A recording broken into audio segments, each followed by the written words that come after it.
Video பார்க்குற எல்லாருக்கும் வணக்கம் நண்பா. இது உங்கள் ரசல்மனியா தமிழ்.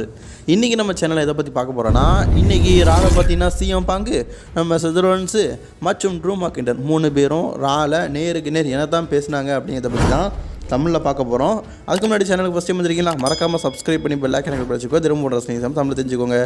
சிஎம் பாங் அவருடைய ஹோம் டவுன் சிகாகோக்கு வந்துட்டார்.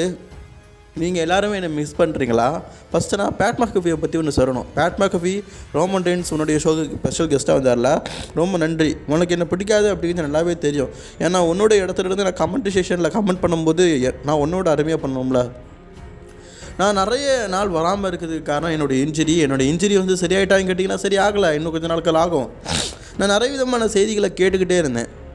சிஎம் பாங் ரசல்மனியாவில் பங்கேற்றால் கமெண்ட் செக்ஷனில் உட்காருவாரா, இல்லாட்டா ஸ்பெஷல் கெஸ்டியாக வருவாரா அப்படின்னு சொல்லிட்டு நிறைய நியூஸ் சேனல்ஸ் வந்து பேசிக்கிட்டே இருந்தாங்க. அதெல்லாம் கேட்டேன்.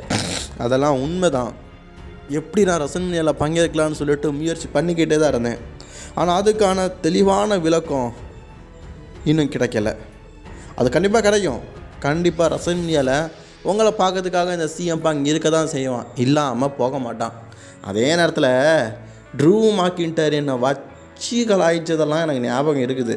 இப்போ ஒவ்வொரு வாரமும் என்னை கலாய்க்காமல, ட்ரூ நீ உண்மையிலேயே நல்ல ஒரு பேச்சாளர், வாய் இருக்குது அப்படிங்கிறதுக்காக என்னெல்லாம் பேசுகிறல்ல, வாயை உடைப்பேன். அதுக்கு என் இன்ஜுரி இன்னும் சில நாட்களில் சரியாயிரும். அதுக்கப்புறம் நீ கேட்ட கேள்விகளுக்கும் உனக்கான ஆன்சரையும் மொத்தமாக நான் கொடுப்பேன், சரியா அப்படிங்கிற மாதிரி ரொம்பவே கோபமாக பார்த்தீங்கன்னா சிஎம் பாங் பேசிகிட்டு இருக்காரு. அப்போ அந்த இடத்துக்கு பார்த்தீங்கன்னா ட்ரூ மார்க்கெண்டர் வந்துடுறாரு. வந்து உள்ளே போய் இருக்க மாட்டேங்காரு, கமெண்ட் செக்ஷனில் அதில் போய் உட்காந்துக்கிறாரு. அப்போ கேட்குறாரு சிஎம் பாங்கு, ஏன்பா நீ வந்து உள்ளே வந்து நிற்க மாட்டியா, எனக்கு பார்த்தா பயமாக இருக்கான்னு. நம்ம ட்ரூ மார்க்கெண்டர் சொல்கிறாரு, ஆல்ரெடி நீ ஏன் கை உடஞ்சிருக்கிற, நான் இப்போ முன்னாடி வந்தேன்னா அவனை அடிப்பேன். ஆல்ரெடி இதுக்கு முன்னாடி நான் அவனை ராலை பார்க்கும்போது ஞாபகம் கடைசியாக ராலை பார்க்கும்போது ஒன்றை தூக்கி போட்டு மீச்சேன், அவன் கையை உடச்சேன். ஸோ மறுபடியும் அதே நிலைமை ஏற்பட்டால் நீ ரசல்மனியாவில் லைட்டாக பார்க்கணுமா ஆசைப்படுற ஒரு ஆடியன்ஸ் சைடில் உட்காந்து கூட உன்னால் பார்க்க முடியாது, ரொம்ப வருத்தப்படுவேன். இப்படிப்பட்ட நிகழ்வு நடக்கக்கூடாது அப்படின்னு தான் நான் நினைக்கிறேன். அதான்ப்பா உன்கிட்ட வராமல் நான் கீழே உட்காந்து என் பாட்டுக்கு பேசிக்கிட்டு இருக்கேன். இந்த டிஷர்ட்டை பற்றியா சூப்பராக இருக்குல்ல, இந்த டிஷர்ட் மட்டும் இல்லை, நிறைய டிஷர்ட் இது மாதிரி வச்சுருக்கிறேன். சிஎம் பாங் சொல்கிறாரு, அடுத்தவன் முகத்தை காட்டி விற்பனை பண்ணுறேன், நீ எல்லாம் ஒரு ஆளானு. ஏன்ப்பா உன் முகத்தை கேவலமாக போட்டு விற்கிறேன்னா, அது விற்குதுன்னா அது பெருமையாக இருக்குதுன்னு நீ சொல்கிற. இப்போ நான் வந்தேன்னு வந்தேன்னா என்ன பண்ணுவேன், நான் வேணால் படுத்து கிடக்கிறேன், எனக்கு வேணால் இன்ஜுரியாக இருக்குது, என்னால் நடக்க முடியல, எதாவது பண்ணுவியா, வந்து பண்ணு அப்படிங்கிற மாதிரி சிஎம் பாங் மறுபடியும் வம்புழுக்கிறாரு. ஆனால் வெவரண்டாய் ட்ரூ மார்க்கெண்டர் இந்த மாதிரி சுச்சுவேஷனில் ஒரு உடஞ்ச மரத்தை போய் வெட்டு அப்படின்னு சொன்னால் கோலை இல்லை, நீ மறுபடியும் எழுந்து வா, அப்போ நான் அவனை பார்த்துக்கிறேன். இப்போதைக்கு நீ ஒரு கிளவர், நீ ஒரு கோலை தான், அந்த கோழியாட்டே இங்கே நில்லு அப்படின்னு சொல்லும்போது அந்த இடத்துக்கு செதுரோன்ஸ் பார்த்தீங்கன்னா திடீர்னு வராரு. அவ்வளோதான், சிஎம் பாங்கு ஆல்ரெடி ஒருத்தன் வந்து உயிரை எடுத்துகிட்டு இருக்கான், இன்னொருத்தன் வேறு உயிரெடுக்க வந்துட்டான்னு சொல்லிட்டு கடுப்பில் நிற்காரு.